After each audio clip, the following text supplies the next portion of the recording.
C'est au XIe siècle, en Chine, avec l'utilisation de la poudre noire dans les canons et les armes à feu, qu'apparaissent les feux d'artifice. À l'époque, ils sont de couleur blanche. Il faut attendre 2 siècles pour que Marco Polo les importe en Europe, où ils seront utilisés. Et c'est en 1635 qu'apparaissent les premières couleurs avec le bleu.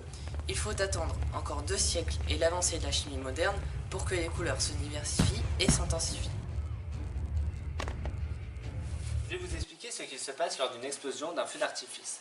Pour ça, il faut la regarder au niveau des atomes qui constituent la matière. Un atome, c'est un noyau avec des électrons qui gravitent autour. Ces électrons sont sur des couches où ils sont stables. Lorsque l'on apporte une énergie thermique, donc de la chaleur lors de l'explosion, les électrons vont capter cette chaleur et ils vont monter sur une couche supérieure. Sur cette couche, les électrons ne vont pas être stables et ils vont devoir restituer de l'énergie pour revenir sur leur état de stabilité. Cette énergie, ça va être sous forme d'énergie lumineuse et c'est ce qui crée de la lumière lors de l'explosion.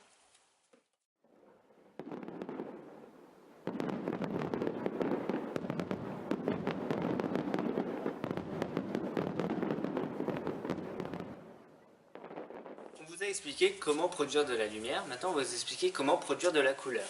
Déjà, il faut savoir que la couleur dépend de l'énergie restituée par l'électron pour revenir sur son état de stabilité. Nous avons l'exemple du strontium.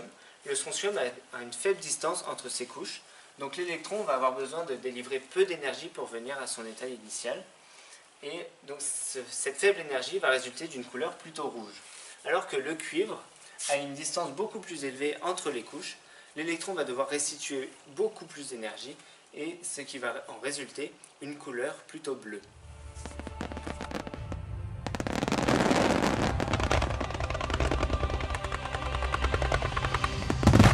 Donc ici, je vais vous montrer comment faire des flammes de différentes couleurs grâce à différents produits. Donc pour cela, on a besoin d'un verre de montre dans lequel on va mettre de l'éthanol qu'on va ensuite faire flamber. Donc là, il est préférable d'utiliser une spaghetti pour ne pas se brûler les doigts. Ensuite, d'une spatule sur laquelle on va mettre le produit qu'on va mettre en combustion sur la flamme.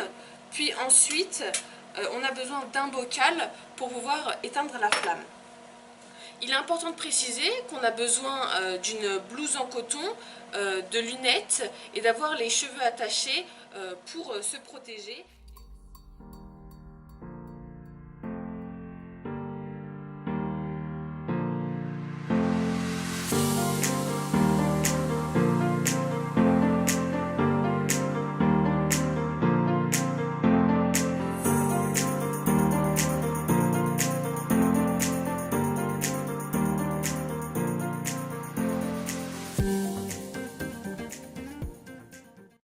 Quelles sont les consignes de sécurité à respecter si vous voulez faire exploser un feu d'artifice?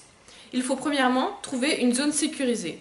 Ensuite, lire la notice pour savoir à quelle distance du feu d'artifice il faut être au minimum lors de l'explosion. Un feu d'artifice est un engin explosif, il est donc très dangereux.